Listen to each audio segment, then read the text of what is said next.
siempre se habla acerca de agua y electrolitos, balance de agua y electrolitos. Es un poquito, de repente, un tema no muy poquito pesadito, porque siempre ha sido para todos nosotros, pero es entonces que nosotros, ha tratado de hacer un resumen entre esta clase la daba el doctor Guamán. La clase anterior yo hice PowerPoint, pero entre una y la otra parecía que en algunos puntos no llegaban a comprender lo que realmente hacemos diferentes. Ahora he tratado de matizar de tal manera que pueda llegar a ustedes los conceptos básicos sobre balance hidroelectrolítico. Y es más, va a haber un seminario, porque se llama seminario, justamente en el seminario vamos a hablar sobre agua, balance hidroelectrolítico. Entonces vamos a hacer problemas que en el examen anterior, prácticamente en una de las diapositivas, yo les di la fórmula, les di un ejemplo, cómo se hacía un ejercicio. Sin embargo, el 98% de los alumnos no contestaban, ¿no? Probablemente porque no se acordaba del peso atómico de lo que se ponía. Pero por eso lo vamos a hacer un poquito aparte. Y les vuelvo a repetir, aquí hemos emulsificado algunas cositas para que la comprensión sea mejor. Entonces, pero es un tema muy importante, puesto que ¿quién me dice que es hemostasis? ¿Alguien puede decir hemostasis? Homeostasis, no, homeostasis. Homeostasis, perdón. Equilibrio interno. A ver, levante la mano y a ver tú. Homeo significa equilibrio y estasia es que se mantenga. Entonces, ¿la definición cuál sería? La búsqueda de equilibrio, la regulación de equilibrio. Es el equilibrio interno de determinados sistemas.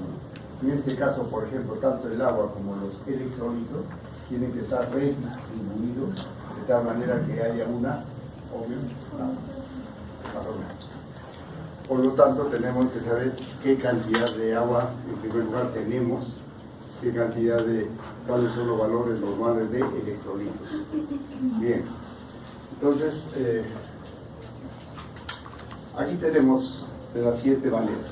En cuanto al porcentaje de agua total en el organismo, varía lógicamente de acuerdo al género y a la edad. Y ahí después les estoy dejando un cuadro, ¿no? Por ejemplo, de 10 a 16 años de edad, los varones tienen 59% del peso corporal, mientras que las mujeres 57%. Y así va variando en cuanto a las edades. En general, nosotros vemos, por ejemplo, más de 60 años, varones el 52%, ya va bajando. ¿Por qué? Porque lógicamente la musculatura ya se va reduciendo conforme uno va aumentando de edad, ¿no es cierto? Y entonces, pero en general, el término medio en cuanto al porcentaje de agua en el organismo es 60%, ¿ya? Término medio. Pero lo que vemos es que es lo siguiente, que tanto entre hombres y mujeres a diferente edad, ¿quiénes son los más aguados? Los varones son los más aguados. Bien. Entonces sí, pues para recordar, ¿ya? Porque a veces, inclusive pusieron antes una pregunta en el examen a la residencia y pensaron todo lo inverso. Ok. Entonces, por ejemplo, en cuanto a la masa muscular, en varones 40%, mientras que las mujeres 33%. Pero en lo que respecta a la grasa corporal, miren quién tiene más porcentaje de agua, los hombres o las mujeres. ¿Y por qué las mujeres? Por la disposición anatómica del tejido graso, ¿no es cierto? Eso está sobreentendido. Pero estos conceptos vamos fijándolos. el compartimiento en general. Hablamos entonces de un 60% del peso corporal, que en litros equivale más o menos a 42 litros. Ahí está que la derecha. Pero este porcentaje de agua está distribuido en el 40% intracelular, o sea, dentro de las células, y el 20% extracelular. Pero el extracelular, a su vez, está dividido en dos. En el plasmático, con un 5%, o sea, el intravascular, y el intersticial, el 15%. ¿Está claro? El 60%, 40% es el intracelular, el 20% es el extracelular, pero dividido en dos.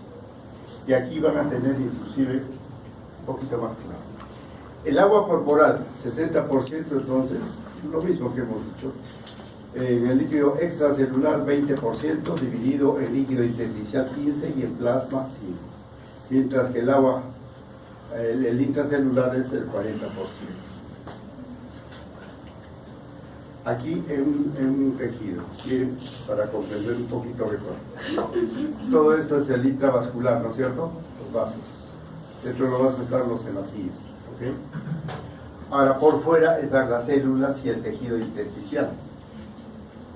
Entonces nosotros podemos traducir desde lo que acabamos de decir hace un momento, que el líquido está dividido intracelular en el 40%, dentro de la célula, 40%. Y el extracelular entre el vaso y el intersticial, el tejido intersticial. Aquí miren, pues para que recuerden, porque a veces hay, así como hay mnemotecnias para recordarnos de alguna cosa, porque a veces de un examen para otro ya nos olvidamos lo que estudiamos al primer examen. Entonces, recuerden esto. Por ejemplo, ¿por qué sirve esto y por qué hablamos de ese equilibrio interno? Si sabemos que la célula tiene mayor cantidad de agua, ahora hay unos solutos, que son las proteínas, que depende de dónde se encuentren, para que jale agua, o sea, mediante la presión osmótica, ¿no es cierto? Mediante la presión osmótica y hidrostática, hace que el agua salga de la célula. Por ejemplo, si esta es la célula, ¿no? Tiene 40% de agua, y acá hay un soluto de mayor peso osmolar, entonces va a jalar el agua de acá, va a deshidratar a la célula. Y ahí viene un principio, y les cuento para que recuerden. En mi hospital, porque siempre hablo de mi hospital, porque bueno, ahí he pasado casi todo el tiempo profesional, ¿no? Entonces, anteriormente habían con mucha frecuencia infección de herida operatoria, desde el cuarto o quinto día, ¿no es cierto? Que ayer vimos. Antibióticos, etcétera, etcétera, y a veces no les hacía bien. ¿Por qué? Porque por su cuenta tomaban y ya hicieron resistencia a los antibióticos, etcétera, etcétera. Y a alguien se le ocurrió, ¿sabe qué? Hay que echarle a la herida infectada miel de abeja o simple azúcar, es azúcar rum. Pero una infección y azúcar rum un poquito llamaba la atención, ¿no? Pero ¿con qué idea? Tanto la miel de abeja como el azúcar es un soluto que tiene mayor. Entonces, ¿qué pasaba? El soluto, si la bacteria era esta, que tenía un 40% de agua, entonces el soluto fuera de extracelular jalaba al agua, entonces deshidrataba la célula, a la bacteria, y por lo tanto la bacteria moría, ¿no es cierto? Entonces eso es para que no se olvide, ¿ya? Esta parte. Bien, ¿qué son electrolitos? Ahí está. Electrolitos son sustancias que disueltas en agua se disocian en partículas pequeñas con carga eléctrica positiva o negativa, que se denominan iones. En el caso de que la carga sea positiva, ¿qué nombre recibe? Cationes, ¿no es cierto? Y en el caso que sea negativa, ahora vamos a ver qué electrolitos son con carga positiva, que tienen carga positiva, y cuál es carga negativa. Pero está así en general la definición. Ahí está. Solamente les voy a dejar esta pequeña fórmula para después recordar y lo trabajemos en el seminario. Esta fórmula yo se las di en la clase anterior, y una diapositiva más que ahora no la estoy poniendo, en la que les puse un ejemplo. Por ejemplo, decía que el cloruro está peso al 9%, cuál es el peso en mili equivalente de sodio y cuál es el potasio. Entonces, empleando esta simple fórmula, saca. Y ahora el doctor Mamán casi siempre en todos los exámenes ponía un ejercicio de estos, ¿no? Para ver si habían comprendido, para sacar los mili equivalentes o el peso en gramos. Entonces, por eso lo vamos a hacer en una clase especial que va a ser en el seminario. Bien. La concentración de los electrolitos, la composición de los electrolitos en los diferentes compartimentos está en términos de 1000 equivalentes en aproximadamente la siguiente, y acá le he puesto un cuadro, ¿no? Por ejemplo, la saliva. Esta es la concentración en mili equivalentes, cuánto tendrá de sodio, cuánto de cloro, cuánto de potasio, cuánto de bicarbonato y así, etc. Este cuadro lo van a tener ustedes ahí, pero para que lógicamente le den una leidita. Se lo dejo tal conforme para no estar repitiendo una cosa por otra, ¿no? Pero otro ejemplo, por ejemplo, el jugo pancreático, el volumen 2400, tiene la concentración 100 de sodio, 90 de cloro, de potasio, ¿no? Y esto también, no sé por qué motivo no comprendieron o no leyeron lo del grupo anterior, porque les puse la relación de uno de ellos y le dije cuál es el que tenía mayor concentración de potasio, y eran las heces, las heces. Ustedes saben, miren, en cuanto a potasio, aparte de la saliva, ¿no? Porque la saliva no la consideren. Entonces, ¿cuál es el que más tiene? Ni tampoco el jugo gástrico. Entonces, miren, ¿cuál es el que tiene mayor potasio, mayor cantidad? 45, las heces, ¿no? Y esa era la respuesta correcta. O sea que todo hay que considerarlo. A veces, no, este cuadrito no lo leo, lo dejo, ¿no? Pero, miren, acá, de una forma un poquito más completa, aquí el volumen de la saliva, cuánto de volumen en 24 horas, 1500, cuánto de sodio en mili equivalentes, 10, cuánto de potasio en mili equivalentes, etcétera, etcétera, bicarbonato, cuánto. Esto también se van a dar una pasadita y van a comprender. Así no entren en el examen, pero tienen que trabajar. En cuanto a las causas que incrementan la pérdida de agua, empecemos con el agua. En la taquipnia, Cerquen, no es Cerclen, ¿no? Cerquen, a ver Cerquen. ¿Podrías decirme qué es taquipnia? El aumento de la frecuencia respiratoria. ¿Cierto? Entonces, al aumentar, por ejemplo, ¿quiénes tienen esa taquipnia? Por lo general, ¿qué patología? Que tenga una afección. ¿No? Entonces ahí se va perdiendo mayor cantidad líquida. Cuando hay fiebre, lógicamente aumenta la temperatura, entonces comienza a transpirar. En un ambiente caliente, cerrado, tal que prende el aire acondicionado, el otro, ¿por qué? Porque aumenta el calor y el aumento de calor hace que uno transpire y lógicamente pierda agua. Igual que en las quemaduras hay pérdida de líquido. Miren, también quiero contarles, porque a veces se enteran entre la conversación. El doctor Bueri Tizón, que enseña cirugía plástica, pone una nota bien baja, 0,2, 0,3, etc. Es así que hubo unas quejas y desde el año pasado yo estoy asistiendo a los exámenes. ¿Por qué? Porque para ver si verdaderamente merecían esa nota o no. Porque habían buenos alumnos que sin embargo tenían una nota baja. Entonces tenía que intervenir y bueno, decirle pues algunas cosas al doctor, ¿no? Para tratar de corregir. Todavía no se ha corregido del todo, pero poco a poco estamos avanzando. Porque durante 10, 11 años todo era igual, todos se quejaban de él. Pero también, ¿qué pasó?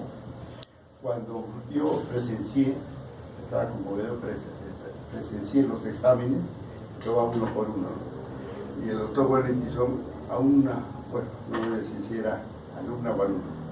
Un alumno general le pregunta, ¿no? A ver, venga por acá, dice, ¿qué pasa en los quemados? ¿Qué es lo que pierden? Líquidos, ¿cierto? Estamos viendo, líquidos, ya. ¿Y qué más? Bueno, electrolitos. ¿Qué es electrolito? Sodio, potasio. Miren, ¿y cuál es el valor normal del sodio?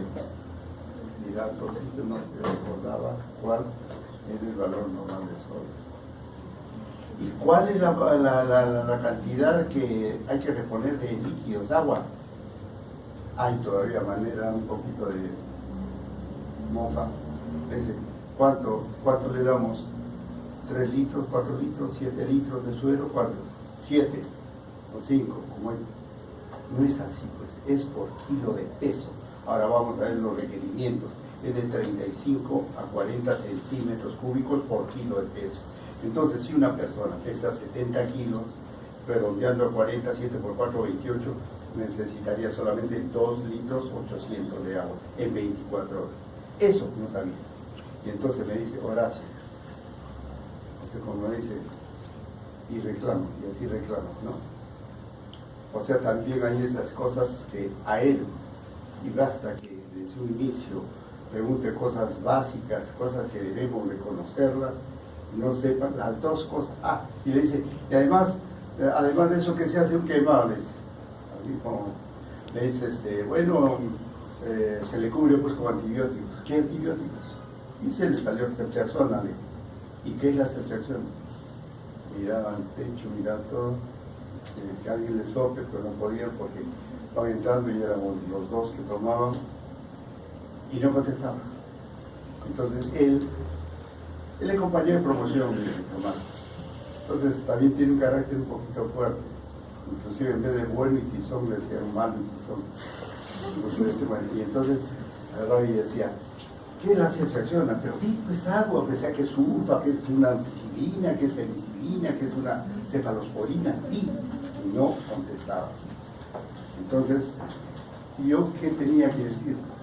En ese caso, cosas básicas que no sabía. Bueno, es por eso que desde ahora, ¿y por qué les digo desde ahora? Para que uno pasa ya iniciados, y yo sí la virgencita aquí, ¿no? No, sí van a pasar. Entonces, para que vayan ya sin esa ok. Entonces, ¿en qué otro caso se pierde agua? En la diabetes mellitus, y lógicamente en la diarrea. Sobre todo si es un niño con diarrea, muchas veces en el hospital, bueno, antes, fallecían muchos niños por deshidratación, por las diarreas, por la frecuencia que tenían de cámaras en cuanto a las diarreas.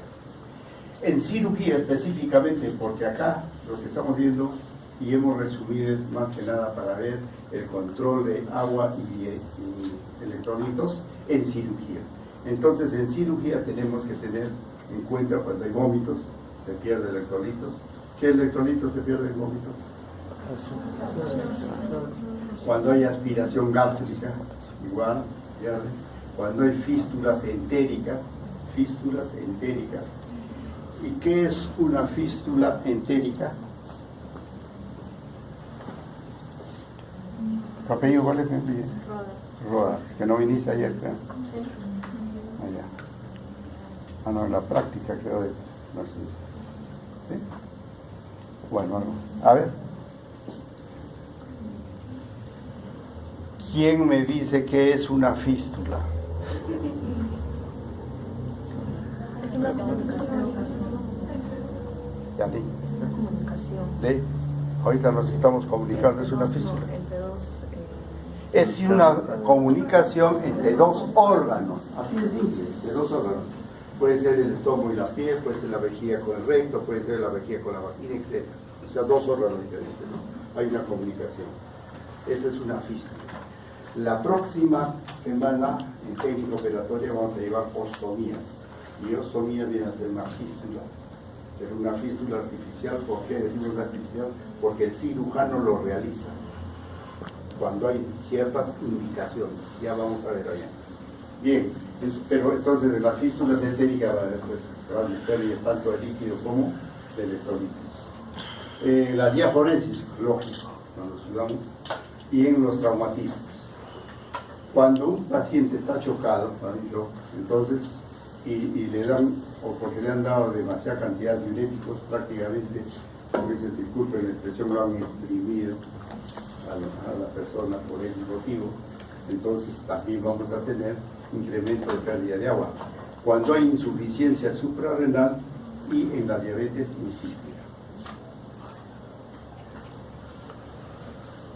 La concentración de electrolitos en líquidos corporales, ya esto ya más o menos me anticipé hace un momento, pero por ejemplo en el plasma, el sodio 130, esto está corrido, el sodio de 138 a 142, el potasio de 3.5 a 4.5, el cloro de 98 a 106 y el bicarbonato que correspondería acá sería 22 así, y todo lo van viendo, por lo demás, ¿ya? Acá, igual, la bilis, sodio. Lo que les estoy poniendo justamente a los electrolitos, una X es positiva, esos son los cationes, porque dijimos que había iones positivos y negativos. Entonces miren, por ejemplo, el cloro negativo, los positivos sodio y potasio, ¿no es cierto? Entonces ahí tienen el líquido y la cantidad de electrolitos que tiene, que también es un cuadro para que lo revisen, lean y aprendan. Pérdidas ordinarias promedio de agua y electrolitos en 24 horas. Por ejemplo, por los pulmones y la piel, ¿cuánto se pierde? Más o menos.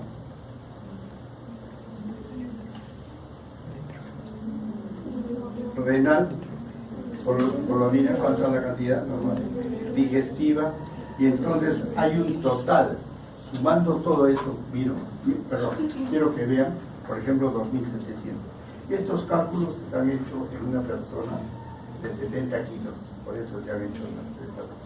Entonces, miren, por ejemplo, si hay un ingreso de 2.700 y tú cuando tengas al paciente dentro de las órdenes en la clínica, en la historia clínica, vas a ver balance hídrico para que la enfermera lo haga. Entonces la enfermera va sumando los ingresos y luego los egresos, y la diferencia te la da, ¿cierto? Es un balance. Y ya el médico se encarga de pedir un dosaje de electrolitos, entonces para hacer un buen balance, pero debemos de saber los valores normales.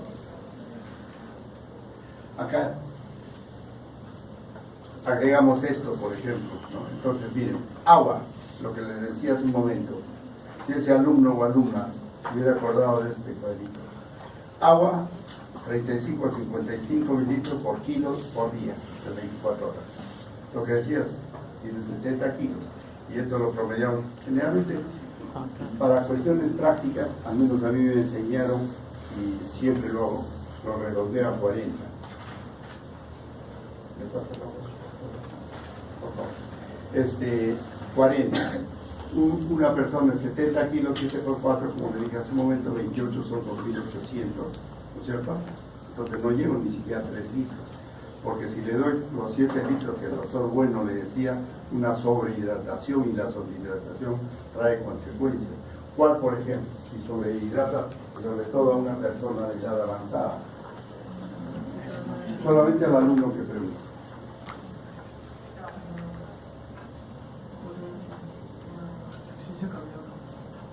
Ya, estás bien causado, pero ya la insuficiencia, tú inclusive hasta las placas, los digitálicos, etcétera. Pero, ¿qué es lo más importante? Cuando sobrehidratas así una pequeña, ¿qué es lo que le podría pasar? Que puede generar, por ejemplo, una sobrehidratación. Un edema agudo del pulmón. Un edema agudo del pulmón, que es un cuadro agudo y que lo puede llevar hasta la muerte si no lo sabes tratar. ¿Por qué? Porque hay sobrecarga de... O sea, llega más de lo que sale. Por el ventrículo sale, ¿no es cierto? En cada contracción de ventrículo, ¿qué cantidad de sangre se elimina? Un poco. Pero ya fue como bueno, entonces. ¿Qué cantidad se elimina en cada contracción? ¿Ha llevado cardiología? Fisiología. Más o menos 70 centímetros cúbicos, ¿no es cierto? Cada contracción. Entonces, ¿cuántas contracciones o cuál es la frecuencia cardíaca de una persona normal? más o menos 72, como promedio 70. Entonces, 100 por 7, 49, o sea, los 4 litros, ¿cuánto cuesta? Eso tiene que darlo, pero ya. Bueno, entonces, estábamos hablando de sobrehidratación. En cambio, si hay deshidratación, pero vamos a ver un poquito más allá. Ahora lo que podemos ver, estos son los requerimientos basales. Ya hemos hablado sobre el agua. Ahora sodio, 3 mili equivalentes. Potasio, 1 mili equivalente por kilo por día. El cloro, 3 y calorías, 40 por kilo. Entonces miren, ustedes ya van a pasar, ya empezaron hoy por los hospitales, ¿no es cierto? ¿Qué pasa cuando pasan visita? Al post-operado agarran y dicen, bueno, detosa al 5%, ¿tá? La cantidad que debe ser, pues, de acuerdo al peso, ya ustedes para que lo vean. Y a veces dicen, hipersodio. Es el sodio. Entonces, calium, que es el potasio. Pero debemos de darle la cantidad de acuerdo a este requerimiento.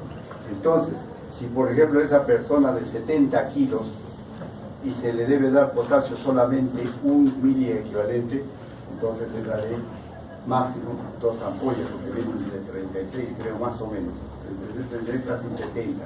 No me paso ni tampoco me quedo corto.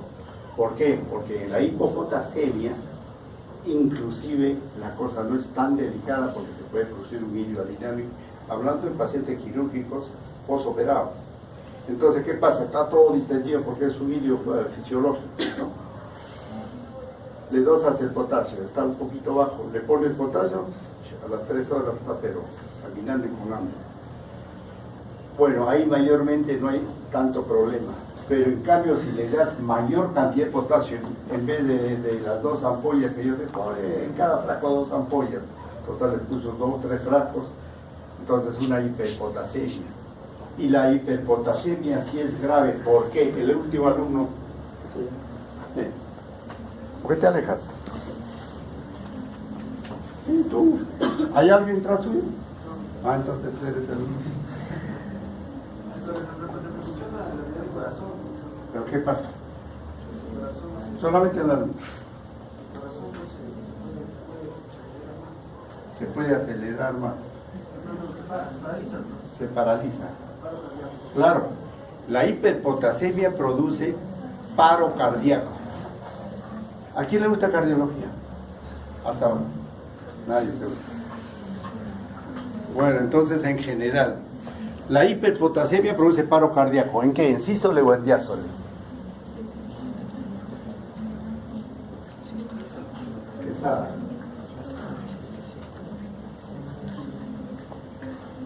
¿Vale?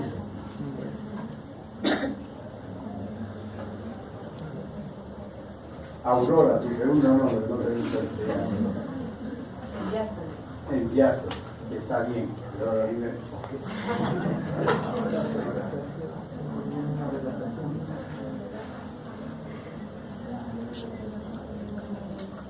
Ponen atención en esto lo que vamos a desarrollar, me van a responder después.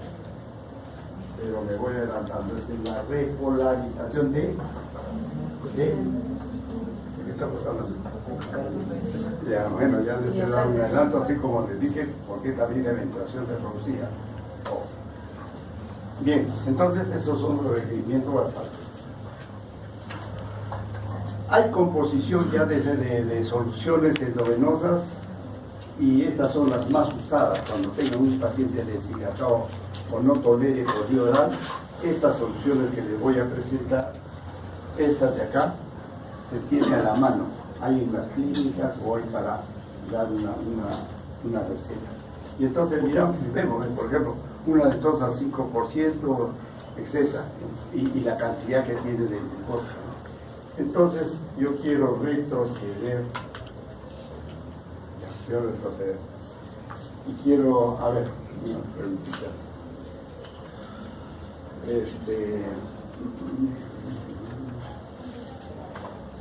¿Tú qué estás escribiendo? Dime una cosa, ¿qué es una dextrosa al 5%? A cada rato lo vemos, inclusive en la práctica. ¿Qué es una dextrosa al 5%?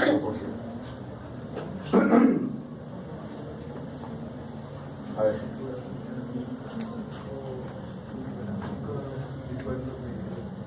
$5 gramos.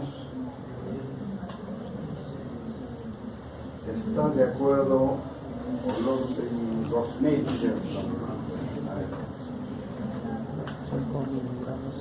No lo he escuchado. Te hago la pregunta, ¿qué es una dextrosa al 5%?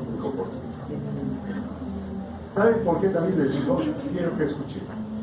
A veces cuando operamos nosotros, los familiares dicen, doctor, quiero que lo alimente a mi dele dextrosa, por eso te pregunto que es dextrosa, ¿no? A 5%, que es la que damos para la comercial. ¿Qué es? ¿De acuerdo o no? ¿No?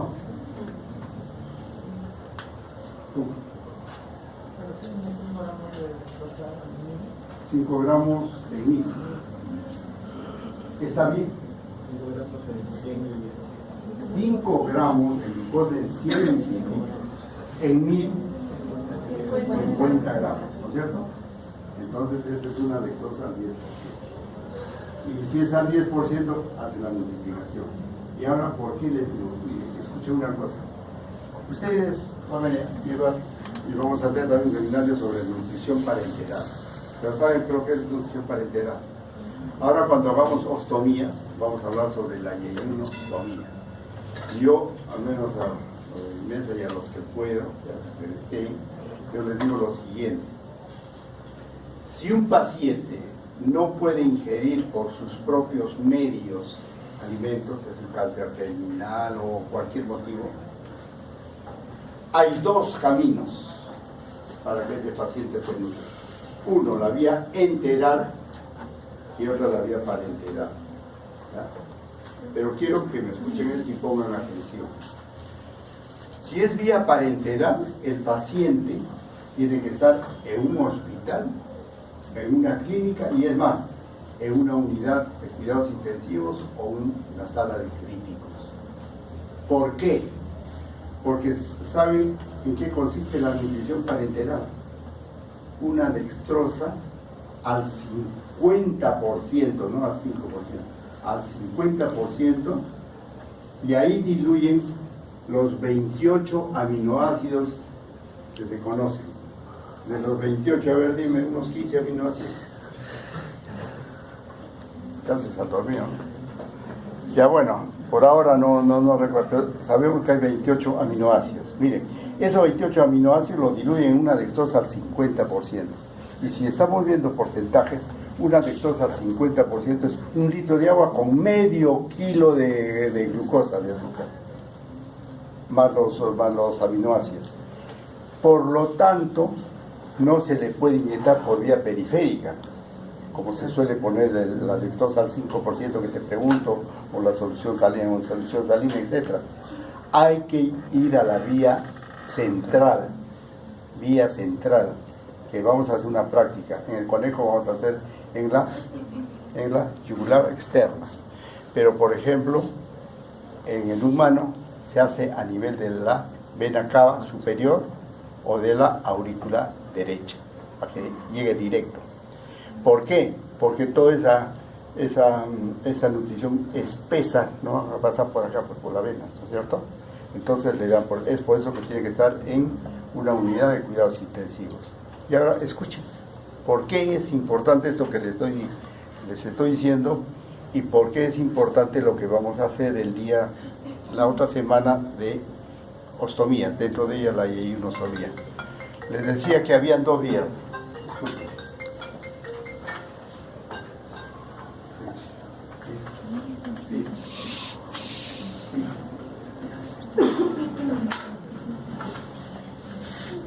Disculpen, pero yo sí.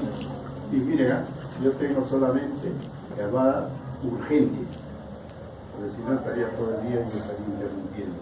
Es por eso que a ustedes tienen que apagar. Es urgente nomás. Ya, entonces estábamos en allá. ¿Por qué es importante? Porque la yeyunostomía, miren todo lo que les he dicho. Y el costo, porque más o menos la nutrición parenteral se pone en 20 días. El costo diario de paciente cama es de 1.300 soles en un hospital. O sea, en los 20 días serían más de 30.000 soles. En mi caso tendría que vender mi tipo de marido que tengo ahí para pagar. Entonces, versus,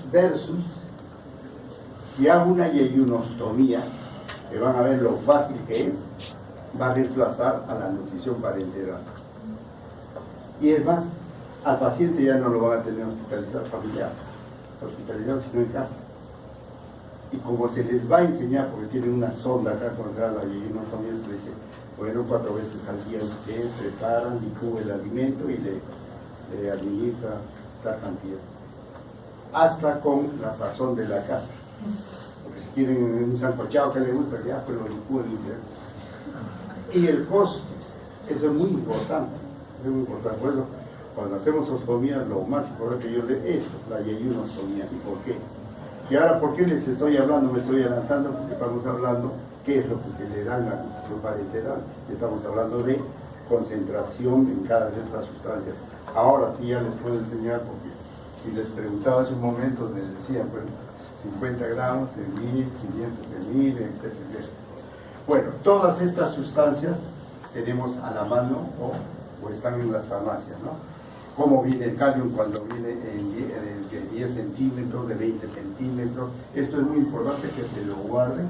Inclusive esto sí, cuando pasen en los hospitales, deben tener de repente una pequeña fotocopia.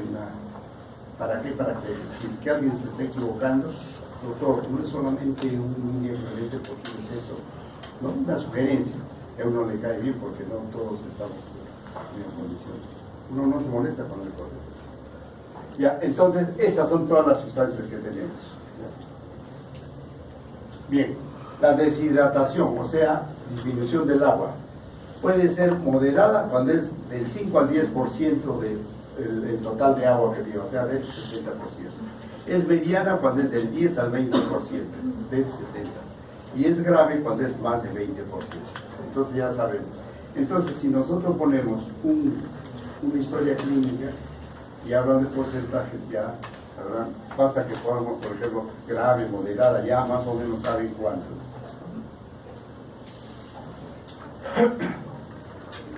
Cuando este leque es líquido extracelular, cuando el líquido extracelular aumenta, porque hay una flechita, ¿qué va a producir a nivel? También se está subiendo, bueno, ya, entonces cuando el líquido extracelular aumenta, ¿qué va a pasar en la parte intravascular? Va a haber hipertensión arterial, va a haber congestión hepática, reflujo hepatoyugular, aumento de la presión yugular, etc. Y a nivel de intersticio, ¿qué va a haber? Estertores pulmonares. ¿Qué son estertores pulmonares? ¿Quién me dice cuáles son los estertores? Crépitos, ¿no? Hay estertores, sibilantes, etc. Entonces, esto se observa. Cuando es en otros compartimientos, en ascitis y derrame pleural. Pero al revés, cuando más bien el líquido extracelular está disminuido, va a producir lógicamente lo contrario del anterior que acá, o sea, un ortostatismo, la frecuencia cardíaca va a aumentar más o menos 15 por minuto, en vez de tener 70 va a tener 85, 90, va a haber hipotensión que puede llevar al shock, hay disminución de la turgencia de la piel. Entonces, en un deshidratado, ¿ustedes han visto sobre todo en algún niño deshidratado? ¿Han visto? ¿No? ¿Nunca? Bueno, cuando van a pediatría van a ver lo que cuenta. Un niño deshidratado, si tú agarras y la pielcita en el abdomen, y haces así, se queda. Eso se llama el signo del pliegue positivo. ¿Por qué? Eso es lo que le llaman la turgencia de piel. Además, a ese niñito deshidratado, ¿qué es lo que le vamos a ver? Mucosas secas y disminución de presión intraocular. Esto es por que la alteración es a nivel transcelular. y otros componentes, ¿no es cierto? Y acá, ¿por qué dice, por ejemplo, mucosas secas, los labios secos? ¿Y por qué dice disminución de presión intraocular? Se ve inclusive los ojos hundidos. Un paciente deshidratado, ojos hundidos, labios secos, signo de pliegue, deshidratado. Entonces, para hidratarlo y darle sus electrolitos de acuerdo. Entonces, este cuadro también, todos los cuadros que les estoy poniendo es de utilidad, no están de adorno. La hipercloremia. ¿Cuándo se dice que hay hipercloremia? Puede ser también moderada, mediana y grave. Moderada cuando varía de 105 a 115 mili equivalente por litro. Mediana de 115 a 125. Y la grave cuando es mayor de 125. Ya, eso está así tipificado. La hipernatremia, el sodio. ¿Cuándo es moderada? Cuando fluctúa entre 145 y 150 mili equivalente.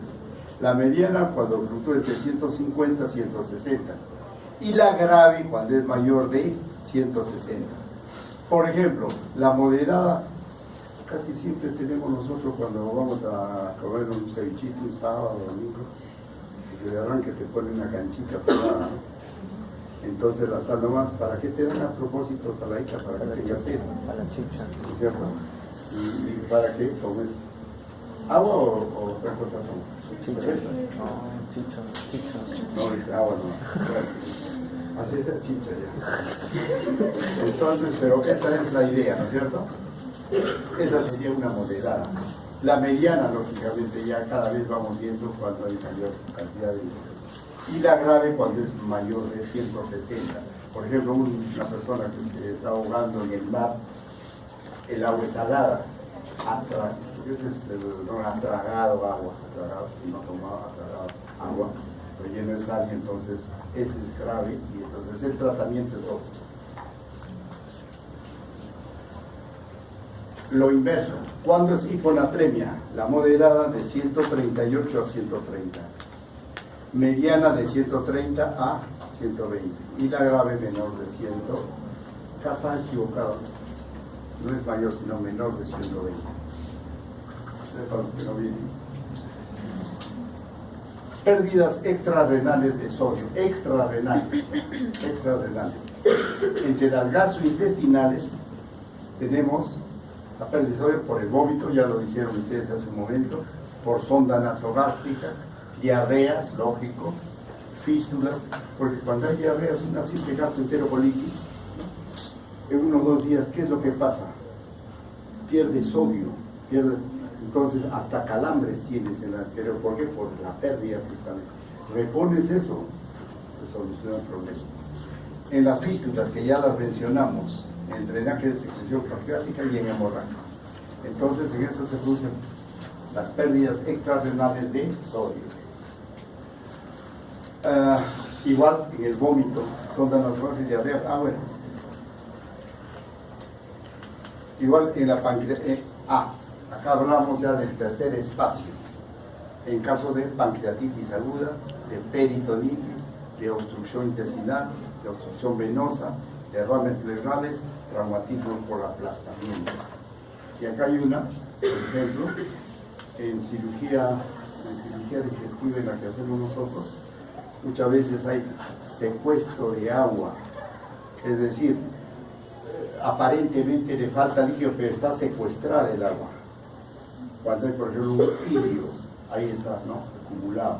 Y no es que le falte de afuera darle más agua, sino hay que trabajar ya adentro, ya estar con la homeostasis. Bien. Otras pérdidas de sodio por la piel, en quemaduras, ya les dije hace un momento poniendo un ejemplo, cuando hay diaforesis, sudoración, cuando hay fibrosis quística y cuando hay lesiones difusas de la piel. La hipercalemia, o sea, calium elevado, se llama moderada cuando va de 5 a 6 mili equivalentes, la mediana de 6 a 7 y la grave cuando es mayor de 7. En esta última van a haber alteraciones electrocardiográficas. Acá lo estoy viendo, ¿eh? El electrocardiograma, ¿qué se va a observar? Una onda T aumentada de voltaje. QRS ensanchada, más de 8. Aplanamiento y desaparición de la onda T. Y aquel que sabe leer electrocardiogramas ahí les doy por si acaso. Y efectivamente, ¿qué pasa con la onda T? Está elevada, ¿cierto? Que hay ensanchamiento de la PR y hay desaparición acá de la onda de la T, ¿cierto? Entonces, esto nos está mostrando que hay una hiperpotasemia. Y si hay esa hiperpotasemia que hay que hacer, hay que actuar, hay que tratar. Pero entonces, con la anamnesis, ¿qué ha pasado? Han tomado de más o le han dado unas cosas que les voy a decir acá, en la que le levanta el potasio, o puede ser un nefrópata, etcétera, de inmediato el electrocardiograma. Comprobamos tratamiento. Esa es la labor del médico. Causas de la hiperpotasemia. ¿Por qué aumenta el potasio? 1. Cuando hay disminución de la excreción renal de potasio, lógico que va a quedar si no hay excreción. ¿En qué casos? Cuando hay insuficiencia renal aguda oligúrica, insuficiencia renal crónica oligúrica, cuando hay insuficiencia renal crónica no oligúrica, pero con hiporelinemia o hiporaldosteronismo. ¿En qué otro caso? Cuando hay bloqueo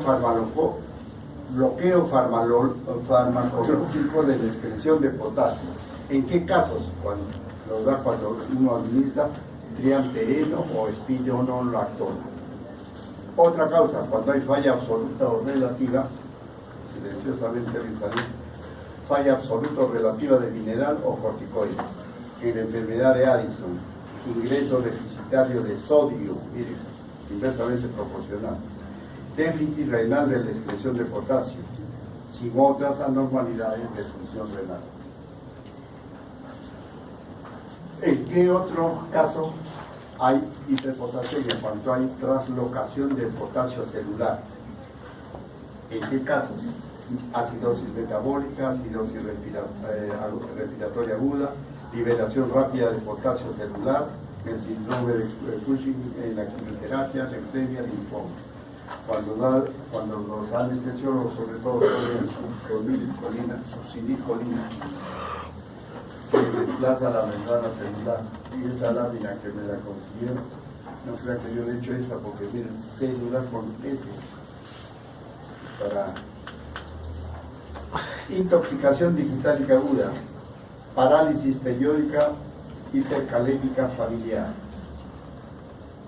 Estoy leyendo así rápido porque son las causas que las van a tener ustedes y las van a leer cuando escriban celular con él.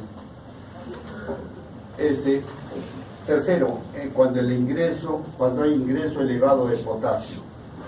¿En qué casos? En suplementación oral de potasio en pacientes con insuficiencia renal o cardíaca. ¿Mediante qué? Mediante la administración endovenosa de potasio, lógico. Mediante la penicilina K en altas dosis. Infusión rápida de soluciones con potasio. En transfusión de sangre antigua de... ¿Saben por qué? Muchas veces uno cuando pide sangre del banco, porque llega un paciente con una hemorragia, sangre pide, ¿no?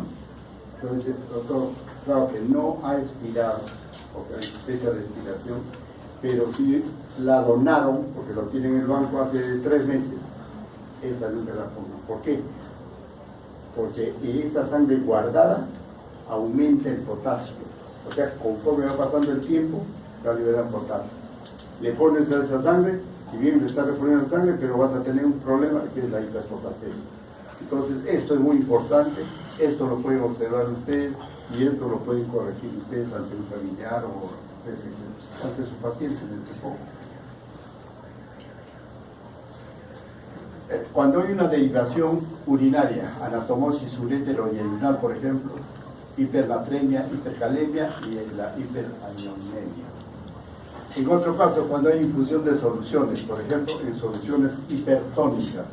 ¿Y qué son soluciones hipertónicas, isotónicas, hipotónicas? ¿Quién me dice? A ver, para que no se duerman. ¿Quién me dice? A ver, empecemos. Isotónica. Uno por uno. Correcto, ya está. Entonces, por lo tanto, están compartidos, ¿no es cierto? Hipertónica. Cuando el componente de fuera es mayor. Y lo va a jalar, ¿no es cierto? Y la autotónica es lo inverso, ¿no es cierto? Entonces, eso es lo mismo.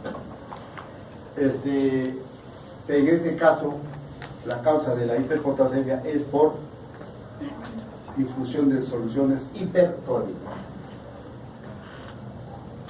¿Cuál es el manejo de la hipercalemia? En primer lugar, das de 10, o sea, con calcio, de 10 a 30 centímetros de gluconato de calcio cada 8 horas. Ya vienen las ampollas en esa cantidad, pero cada 8 horas. ¿Qué hace el potasio? El calcio, perdón. Hace que el potasio se introduzca a la célula y se redistribuye. Por lo tanto, el torrente baja. Y antagoniza efectos del potasio sobre conducción cardíaca. Miren esto, y esto es muy importante porque ustedes tienen también a la mano el bicarbonato, genera el bicarbonato, entonces se pone, ¿no? Entonces, cuando ustedes han visto, o el anestesiólogo les han dicho cuando hay acidosis respiratoria, que es lo que da, ¿sí? O cuando hay un paro y están en un asiento submasal que queda justamente para que genere entrada de potasio a la célula, aumentando el pH. Porque por cada 0.1 del pH que aumenta, disminuye 1.3 mili equivalentes de potasio sérico. O sea, poco a poco voy eliminando potasio. La insulina, yo pongo, estimula la entrada de potasio a la célula. Esa es la idea, que el potasio entre a la célula, ¿no? Entonces, ¿qué hace la insulina? Estimula la entrada del potasio a la célula. Se usa, ¿de qué manera? En una infusión de glucosa más insulina. En 125 miligramos de glucosa a 5%, a 5% le agregamos de 8 a 10 unidades de insulina.